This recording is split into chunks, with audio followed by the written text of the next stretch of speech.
وہاڑی کی مشہور دینی درسگاہ جامعہ البغداد مدینہ کالونی وہاڑی کے زیر اہتمام سیلاب زدگان کی امداد کے لیے ایک ٹرک سامان بھجوایا گیا۔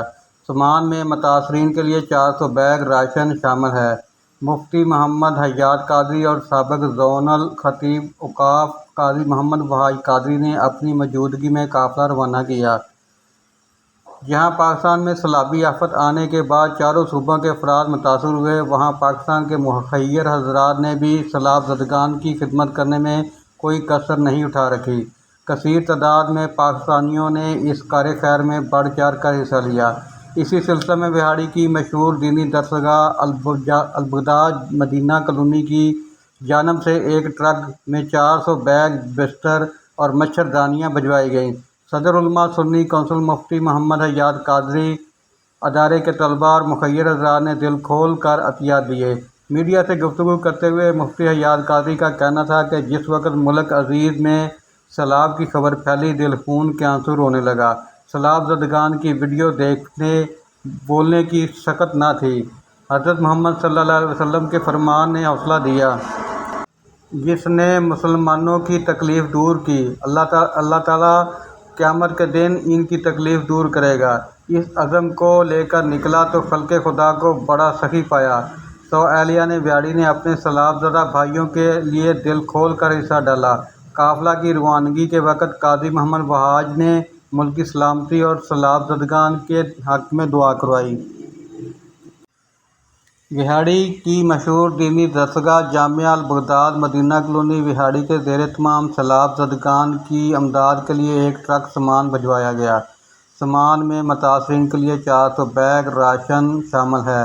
مفتی محمد حیات قادری اور سابق زونل خطیب اوقاف قاضی محمد وحاج قادری نے اپنی موجودگی میں قافلہ روانہ کیا۔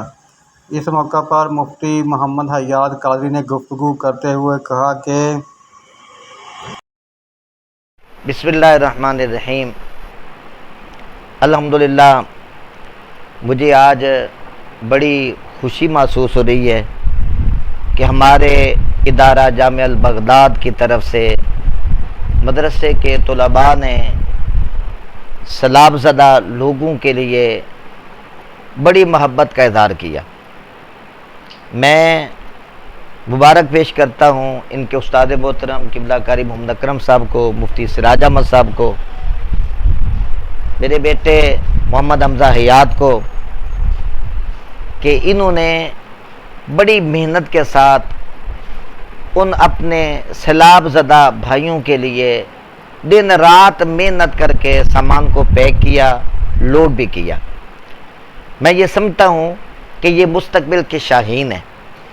انہوں نے اپنی بساط سے بڑھ کر کام کیا۔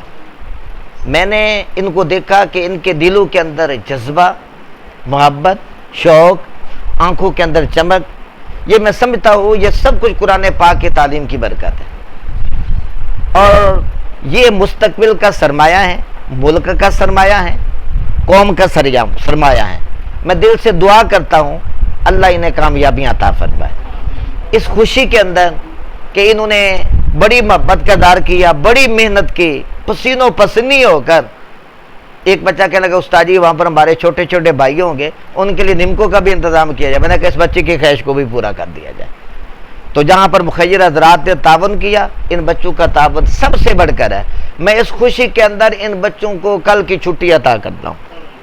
کل ادارے سے ان کو چھٹی ہے، یہ اپنا ادارے سے، کیونکہ مجھے پتہ ہے کہ بچے جو ہوتے ہیں وہ سب سے زیادہ خوش چھٹی سے ہوتے ہیں۔ میں یہ سمجھتا ہوں کہ ان کا رائٹ ہے، ان کی محنت ہے، انہوں نے خوب محنت کی ہے، اللہ انہیں برکتیں عطا فرمائے۔ جو ہم نے سامان پیک کیا ہے، ہم نے سارے لوازمات رکھے ہیں، آٹا، دال، چینی، چاول، گھی، چائے، صابن، حتیٰ کہ مچھر کا بھی انتظام کیا ہے۔ وہ کیسے؟ موسپل کا انتظام کیا ہے، مچھردانیوں کا انتظام کیا ہے، اور بچہ لینے کے لیے کہ انہوں نے کہا جی اکیلے بچے کے لیے نہیں ہونی چاہیے، ان کی ماں کے لیے بھی ہونی چاہیے۔ پھر ہم نے بڑی مچھردانیوں کا بھی انتظام کیا۔ یہ بچوں کی کوشش سے، یہ سارے بچے جتنے بیٹھے ہیں ادارے کے، یہ ہمارے مستقبل کا سرمایہ ہیں۔ ان کے اندر دعا کریں اللہ ان کو کامیابیاں عطا فرمائے۔